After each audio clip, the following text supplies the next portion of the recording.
ഇന്ന് അടിപൊളി ടേസ്റ്റിലൊരു മീൻകറി ഉണ്ടാക്കാം. അതിനായിട്ട് പാനിലേക്ക് 2 ടേബിൾ സ്പൂൺ കുരുമുളക് ഇട്ടിട്ട് 2-3 മിനിറ്റ് ഒന്ന് വറുത്തെടുത്തതിന് ശേഷം ഫ്ലെയിം ഓഫ് ചെയ്യുക. ഇതിൻ്റെ കൂടെ 2 ടീസ്പൂൺ മല്ലിപ്പൊടി ചേർത്തിട്ട് ഒന്ന് ചൂടാവാൻ വേണ്ടിയിട്ട് 1 മിനിറ്റ് ഒന്ന് മിക്സ് ആക്കി എടുത്തതിന് ശേഷം മിക്സി ജാറിലേക്ക് ഇടാം. അതിൻ്റെ കൂടെ 1/2 ടീസ്പൂൺ മഞ്ഞൾപ്പൊടിയും ആവശ്യത്തിന് വെള്ളവും ചേർത്തിട്ട് നന്നായിട്ടൊന്ന് അരച്ചെടുക്കാം. ഇനി ചട്ടിയിലേക്ക് 2 ടേബിൾ സ്പൂൺ വെളിച്ചെണ്ണ, 1/4 ടീസ്പൂൺ ഉലുവ, കുറച്ച് കറിവേപ്പില, 10 ചെറിയുള്ളി ചേർത്തിട്ട് നന്നായിട്ടൊന്ന് വഴറ്റിയെടുക്കാം. എന്നിട്ട് 1 ടീസ്പൂൺ ഇഞ്ചി വെളുത്തുള്ളി പേസ്റ്റ് ചേർത്തിട്ട് നന്നായിട്ട് ഒന്നുകൂടി ഒന്ന് വഴറ്റുക. ഇതിലേക്ക് അരച്ചെടുത്തിട്ടുള്ള അരപ്പ് ചേർത്ത് കൊടുക്കാം. എന്നിട്ട് 2-3 മിനിറ്റ് നന്നായിട്ടൊന്ന് വഴറ്റിയെടുക്കാം.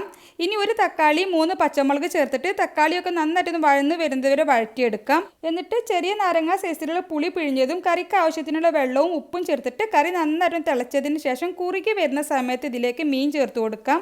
1/2 കിലോ ചെറിയ സൈസിലുള്ള അയിലയാണ് എടുത്തിട്ടുള്ളത്. ഇനി കറിയൊക്കെ നന്നായിട്ട് തിളച്ച് കുറുകി മീനൊക്കെ നന്നായിട്ട് വെന്താൽ ഫ്ലെയിം ഓഫ് ചെയ്യാം. കുറച്ച് വെളിച്ചെണ്ണയും കറിവേപ്പിലയും ചേർത്തിട്ട് അടച്ച് വെച്ച് 15 മിനിറ്റിന് ശേഷം സെർവ് ചെയ്യാം.